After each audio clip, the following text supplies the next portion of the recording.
Nah, kenapa nggak dengan Paniti App itu semua orang bisa menjadi kasirnya sendiri? Nah, itulah kenapa kita integrasikan Paniti dengan Paniti App. Kita coba beli, dan setelah saya pakai, wah enak banget. Cuma kita pikir kalau buat anak, kenapa enggak gitu istilahnya. Gitu. Jadi pernah dengar nggak kalau misalnya kita di dalam dunia ini banyak berbuat baik, charity, dermawan, ya, kita akan diberikan lagi sama yang punya Maha Kuasa, diberikan lagi tambahan atau nilai tambah. Sayang banget kalau nggak punya anak.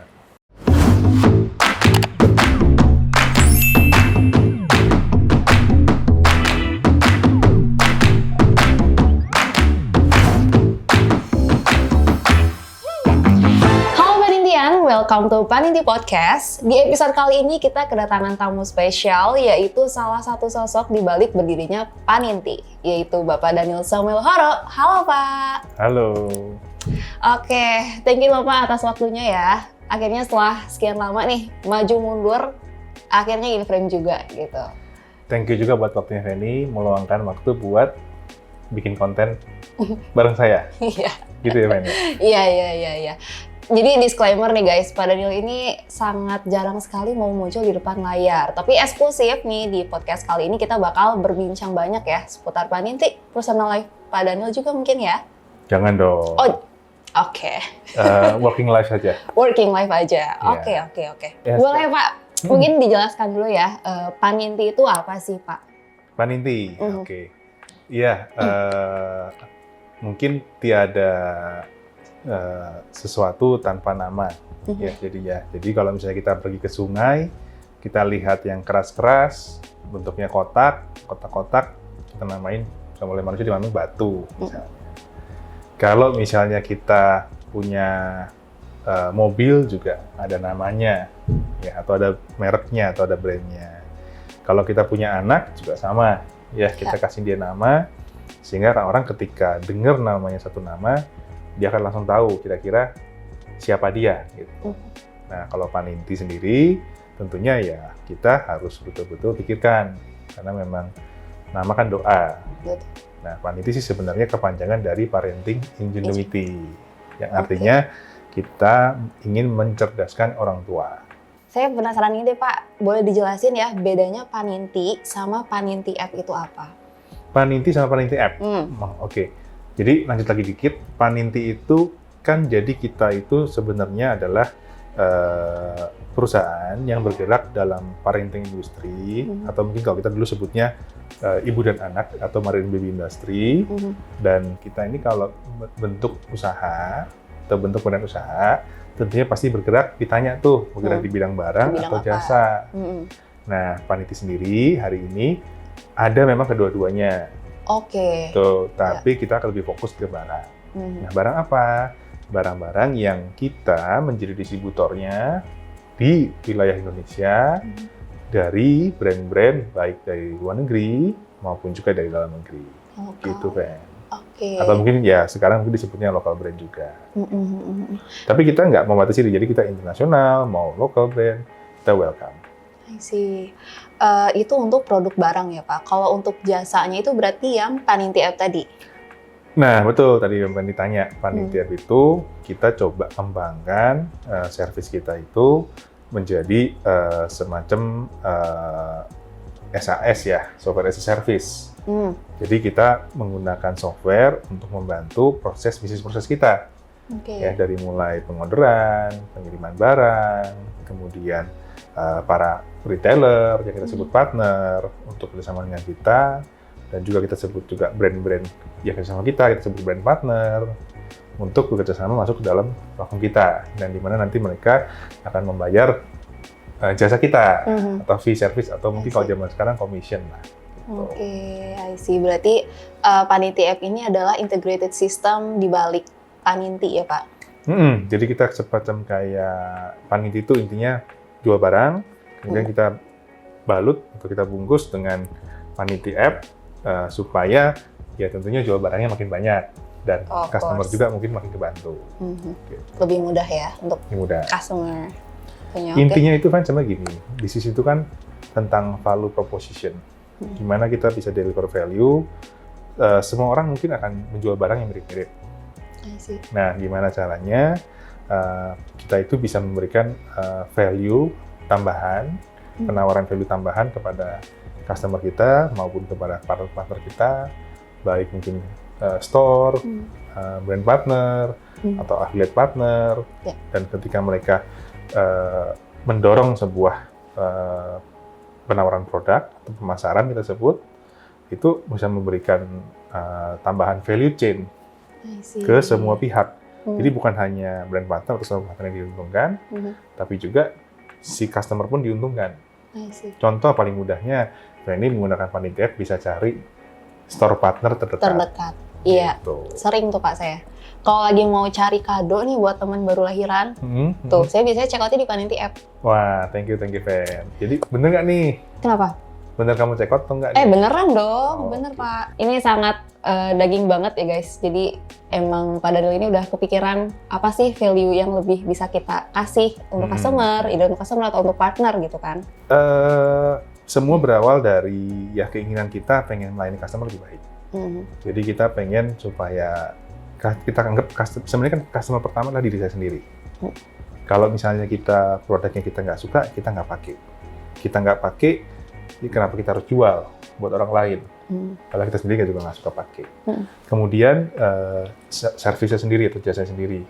Kalau menurut kita malah menyulitkan, membuat kita jadi tidak nyaman, kenapa kita pakai?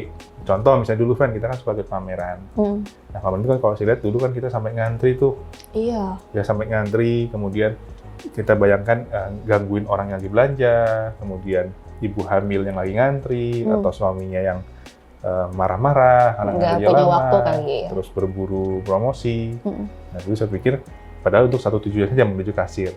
Nah kenapa nggak dengan Panitia itu semua orang bisa menjadi kasirnya sendiri? Nah itulah kenapa kita integrasikan Panitia dengan Panitia. Oke. Terkesima ya? Terkesima. Jangan-jangan kamu baru tahu sekarang? Enggak dong. Ini audiens yang baru tahu.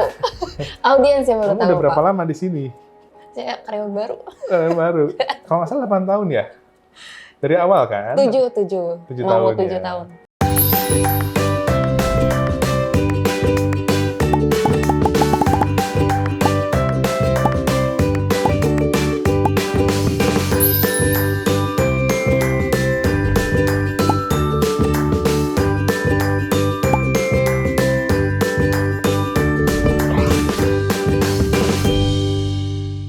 Oke Pak, mungkin kita mundur sedikit ya. Oke. Mundur kursinya? Gimana? Enggak. Ini ya, awal mula berdirinya Paninti. Oke. Itu kan berdasarkan pengalaman Bapak pribadi ya. Yang barang yang memang Bapak pakai untuk Emily, untuk anak Bapak sendiri. Boleh diceritakan mungkin awal mula mendiscover produk itu tuh seperti apa? Oke. Jadi dulu kan aku tuh tahun 2016 dikaruniai seorang putri. Ya putrinya itu lahir pertengahan tahun, ya toh. Terus kita itu punya saya coba pakai sebuah produk yang saya bawa dari luar negeri, yaitu termometer. Jadi ceritanya ini kita lagi jalan-jalan ke luar negeri, kebetulan termometer itu kok unik, beda dibandingkan yang lain gitu. Jadi dia itu kan non-contact termometer, dan non-contact juga ada visible display-nya. Jadi semacam proyektor. Di objeknya langsung ya? Di objeknya langsung. Nah, waktu itu memang agak mahal sih, ya, tapi gitu. Cuma kita pikir kalau buat anak, kenapa enggak gitu istilahnya gitu. Dan termometer ini kan life-saving device. Jadi saya pikir kita makan ke restoran habis mungkin 500.000 sekali makan, atau mungkin 750 atau sampai 1 juta, kita berani gitu sekali makan loh, ya kan. Tapi kalau kita beli termometer yang harganya waktu itu kan sekitar 600 ribuan starting from, sampai sekitar 1,4, kok nggak berani. Padahal anak kalau udah demam, udah panas, itu kita wah kacau lah pikirannya. Saat itu kalau pakai termometer biasa tuh ribet ya Pak? Ribet, karena kan harus nunggu 30 detik, paling cepat pun 10 detik, dan kalau misalnya banyak gerak pun banyak deviasi, sehingga ya Waktu itu saya bawa itu, ya saya coba belinya di Singapura waktu itu. Oke. Beli di Singapura, saya lihat unik, ya saya beli di apotek di sana. Ternyata saya setelah coba, cocok, saya coba kontak pabriknya. Nah, pabriknya itu ternyata di Italia. Iya. Gitu. Nah, setelah bersua dengan pabriknya, ternyata mereka juga mencari partner buat di Indonesia untuk memasarkan produknya di Indonesia. Dan akhirnya sampai situ jodoh sampai sekarang. Produk pertama Paninti ya. Sekarang kita lagi ada kendala karena kita ada perpindahan perusahaan sehingga izin edarnya pun kita lagi perbarui. Doakan aja tahun ini registrasi ulangnya selesai dan nanti kita bisa pasarkan lagi kilometernya. Buat yang cari-cari nih ya, masih banyak yang cari loh Pak produknya. Pasti karena sampai hari ini tuh produk itu satu-satunya di dunia karena memang dipatenkan dan masih sampai hari ini made in Italy. Iya. Dan dia itu totally made in Italy dan hari ini pun pembuatannya sudah menggunakan mesin. Jadi sangat-sangat higienis, sangat-sangat praktis dan harga pun jadi bisa ditekan walaupun labornya pakai labor orang Italia. Gitu. Oke. Jadi buat yang belum tahu, nama brandnya ini adalah Tecnimed. Betul. TECNIMED, Tecnimed ya. Betul. Itu ya, inget banget sih dulu tuh kalau kita hype banget lah. Iya, hype banget. Iya. Dan udah hospital grade juga ya? Hospital grade, betul. Dia ada tipe yang untuk rumah pakai, juga ada tipe juga yang untuk hospital juga, dan juga ada tipe juga untuk veterinarian, untuk dokter hewan. Oh iya. Dan dia itu ada semacam ini, jadi dia bisa adjust ke termometer ke suhu ruangan. Karena dia non-contact itu kan ada deviasinya, suhu yang sekitaran termometernya. Nah dia akan baca suhunya berapa di ruangan ini, nanti kemudian dia akan masukkan ke dalam. Dia bisa baca otomatis, atau bisa dikalibrasi secara manual maupun otomatis, sehingga hasilnya itu nanti akan jadi super akurat. Oh, semacam adjusting ke suhu yang ada di sekitar dia ya? Betul. Oke. Berarti balik lagi nih ya Pak, bisa dibilang awal mula yang menginspirasi Pak Daniel mendirikan Paninti itu adalah anak Bapak sendiri ya? Betul. Dari anak saya yang kan kata orang mau punya anak bawa rezeki ya. Dan anak itu kan titipan Tuhan, pure soul, jiwa yang masih suci ya. Jadi dan Tuhan kan kirim anak titipkan ke kita, titipkan jiwa ke kita, dan pastinya tentunya kita tuh akan diberikan lagi rezeki tambahan. Intinya kebukalah pikiran kita, koneksi kita, kemudian semangat juga bertambah ya untuk melakukan kegiatan. Ya, sehingga memang anak itu memang jadi inspirasi. Lindungi peralatan makanmu dengan Norchopedis Dryer. Double protection dan bunuh kuman hingga 99,9%. Norchopedis Dryer, solusi peralatan makan higienis nomor 1 untuk keluarga. Produk kedua kali kamu tanya habis ini. Boleh, itu menarik juga tuh Pak. Yang gendongan itu kan? Gendongan, betul. Gendongan ini berawal, cerita awalnya itu jadi saya sama istri kan gantian tuh kalau malam, ya kan? Kalau tidurin anak gitu? Tidurin anak, betul. Ya kebanyakan sih istri, cuma kalau ketika malam hari istrinya mungkin jangan sampai lah istrinya kena baby blues atau stres dan lain-lain. Nah saya waktu itu cobalah gendong. Nah gendong manual pakai tangan menidurkan anak nggak gampang, karena kalau anak itu udah bisa pakai gendongan. Dia suka posisi gendongan itu, karena posisi gendongan itu kan seperti di dalam kandungan. Iya, untuk newborn mungkin ya khususnya. Yang meningkuk gitu kan, kalau pernah lihat. Nah, itu saya pikir, saya coba gendongan itu, jarik lah bahasanya kalau zaman dulu. Setelah saya cobain, ternyata nggak cocok di kaca, dan nggak cocok juga dengan, saya nggak ngerti kenapa lah, saya seperti pakai pakaian perempuan lah, saya pikir. Jarik yang banyak dipakai itu kan Pak, yang kain panjang. Nah, terus karena akhirnya serahkan lagi ke istri, anaknya, dan saya merasa hopeless, nggak bisa bantu istri. Malam-malam saya coba browsing, kan nggak bisa tidur tuh jadinya, karena anaknya kan nangis-nangis juga. Nah, kita browsing, kira-kira di dunia ini ada nggak sih yang orang yang sudah menemukan solusinya untuk permasalahan saya ini. Nah, kita cari, surfing, ketemulah orang Amerika yang memang membuat patented non-structured soft carrier khusus buat newborn, bahkan buat prematur juga direkomendasikan. Iya. Dan juga sampai anaknya kira-kira sampai sekitar 15 kilo ya. 15 kilo. Ya. Betul. 36 bulan juga masih bisa. Gitu. Jadi saya coba beli melalui websitenya. Datang ke Indonesia agak lama memang. Terus Karena dari US ya Pak? Dari US, betul, dari US. Saya coba beli dan setelah saya pakai, wah enak banget. Terus ternyata istriku tuh juga ternyata nggak cocok juga dengan gendongan yang ada di Indonesia. Nah, setelah ketika dia pakai gendongannya cocok juga gitu. Kok bisa ya ada sebuah gendongan yang unisex, laki-laki perempuan suka, laki-laki juga suka. Langsunglah kita gercep, coba approach brandnya untuk mereka, kita open peluang untuk menjadi distributor mereka di Indonesia. Ya, kita tuh sampai tuh friend, kalau misalnya kita hubungin mereka kan waktunya beda hampir 24 jam ya. Jadi jam 8 pagi di sini, jam 8 malam di sana. Oh. Nah, jadi kalau misalnya mereka jam kerja jam 1 siang ya jam 1 siang. Kita jam 1 malam ya. Jam 1 pagi di sini, gitu kan. Ya, tapi seru-seru juga sih waktu itu kita saya waktu itu zaman Skype ya kali ya mungkin ya. Skype atau Zoom saya juga udah lupa. Skype mungkin ya. Dan ya ngobrol-ngobrol cocok visinya, nego-nego ya akhirnya coba kita jalan. Kerjasama ya. Kerjasama. Saat itu yang dirasain apa sih Pak? Saya penasaran deh waktu pakai gendongan gitu pertama kali. Waktu pakai gendongan, tentunya ya bisa ngebantu. Gimana ya? Kalau saya nggak ngerti kalau buat saya laki-laki juga perannya harus seimbang sama ibunya ya, walaupun mungkin nggak bisa sama.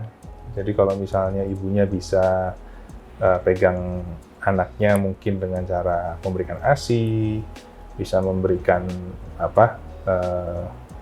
pelukan, tidur ya. Mungkin papahnya mungkin juga bisa ngajak main, juga bisa bantu ganti popok ya. Mungkin juga bisa ya mungkin khususnya untuk tidur ini memang agak kurang. Tapi dengan gendongan ini juga bisa ngebantu juga kita waktu jalan-jalan ke mall. Rasanya apa? Rasanya maksudnya ini bisnis atau rasa pribadinya? Kalau pribadinya happy banget. Kalau secara bisnis waktu itu kita nggak terlalu mikir ini tuh akan jadi opportunity yang besar kayaknya. Karena kita pikir waktu itu masih sekedar iseng-iseng aja, iseng-iseng berhadiah. Gitu. Kita bahkan waktu itu Paniti pun belum lahir. Jadi kita ini hanya sekedar coba-coba, dan setelah kita coba, ternyata kok produknya cocok. Dan bahkan diminati banyak orang ya Pak? Ya, mungkin ya banyak. Akhirnya ternyata kalau di luar negeri waktu itu gendongan ini dipakai sama artis-artis.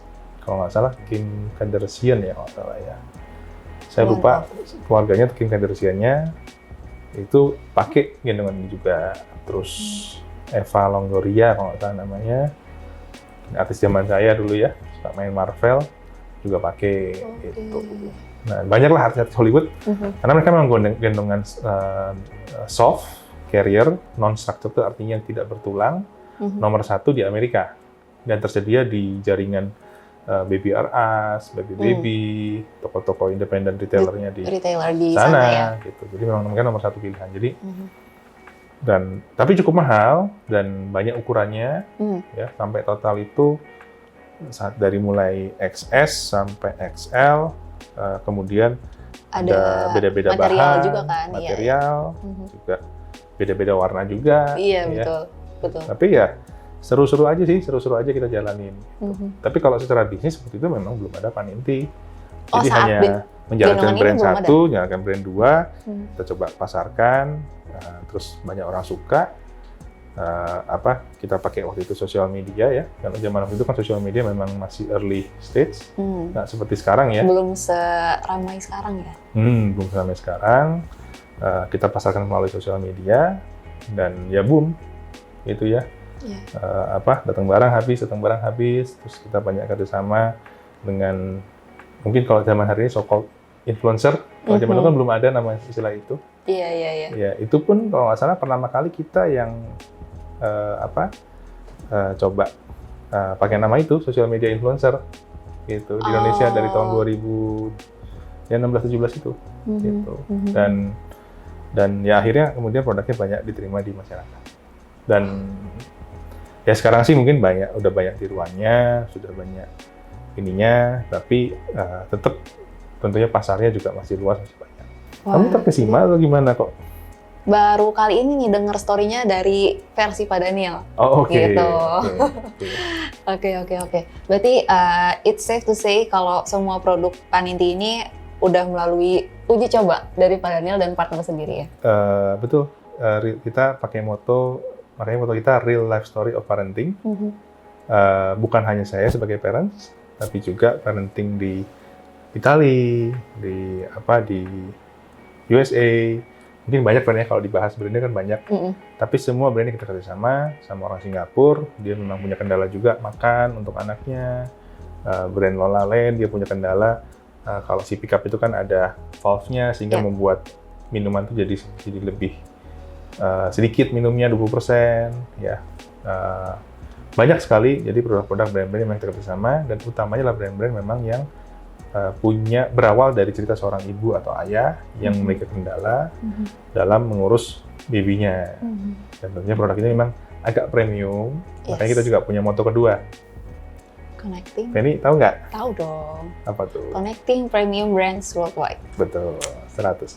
Connecting Premium Brand Worldwide. Jadi kita brand inspired dari the story of parenting, dan kedua sebagai untuk komersialnya kita Connecting Premium Brand Worldwide. Akhirnya nih, audiens bisa dengar penjelasannya langsung dari Bapak gitu kan. Intinya semua sayang anak. Intinya sayang anak, kalau kamu sayang anak nanti rezeki kebuka. Nanti kamu bisa jualan minuman, makanan, atau makanan anak, atau nanti sekolahan, les musik, les piano. Itu. Banyak sekali anak itu akan membuka pintu. Karena itu akan membuat kamu merubah status kamu. Yang tadinya kamu suami istri akan jadi ayah dan ibu. Jadi ketika suami istri kan hanya 2 orang. Kalau ayah dan ibu, berarti kamu ada dikaruniai seorang anak atau minimal 1, dan kamu dikaruniai seorang yang minor. Tadi saya bilang di awal. Jadi dia tidak bisa apa-apa. Ini pernah dengar nggak kalau misalnya kita di dalam dunia ini banyak berbuat baik, charity, dermawan, ya. Kita akan diberikan lagi sama yang punya Maha Kuasa, diberikan lagi tambahan atau nilai tambah. Nah sama anak juga kan memang masih minor. Minor itu artinya dia nggak bisa makan sendiri, dia nggak bisa mandi sendiri, dia belum bisa jalan, dia belum bisa jaga diri, dia masih bisa merasa kedinginan, dia belum ngerti yang namanya kedinginan kepanasan, dia belum ngerti yang namanya mara bahaya.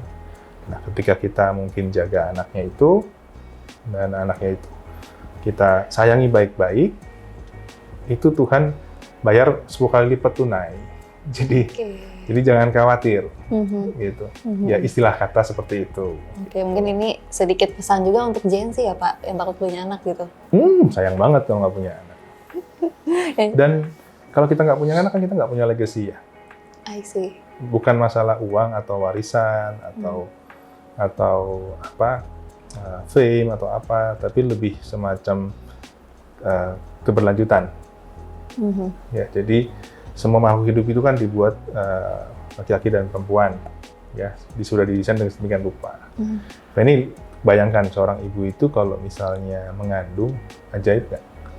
Dari cuma sebesar buah ceri, sampai dia bisa sebesar Penny begini.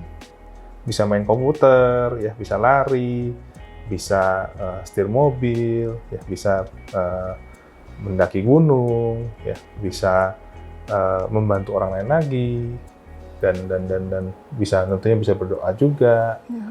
Bayangkan hanya dari sebesar buah ceri.